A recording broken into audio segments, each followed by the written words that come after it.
When we read, we're essentially borrowing someone else's thoughts. It's like replaying their mental process in our own minds.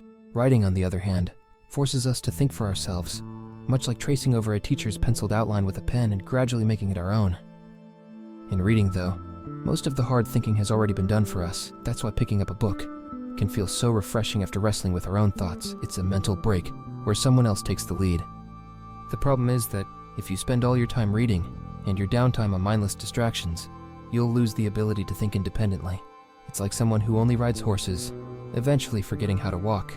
Plenty of well-read people have, sadly, read themselves into a state of mental laziness. Now, there's an important skill many overlook: the art of not reading. This means ignoring whatever everyone else is obsessing over at the moment, be it a trending political pamphlet, a buzzworthy novel, or the latest poetry collection. Remember, authors who aim to please the masses often write for fools, and fools tend to show up in droves. To truly enjoy good books, you must avoid wasting time on bad ones. After all, life is too short to spend on mediocre reading.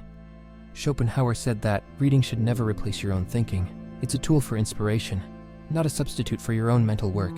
A lot of books are just reminders of how many ways people can be wrong, and if you blindly follow their lead, you'll lose your way too. Instead, use books wisely. Pick them up when your own thoughts feel stuck or run dry, but never push your own ideas aside just to bury yourself in a book. That's like abandoning the beauty of the wilderness to stare at dried plants in a scrapbook or sketches of landscapes. Imagine a massive library in total disarray. It's far less useful than a small, well-organized one. The same goes for knowledge. It's not about how much you know. It's about how well you've thought it through and organized it in your mind. By comparing truths, making connections, and deeply understanding what you've learned, you truly make it your own. Without this effort, even a mountain of information is just clutter.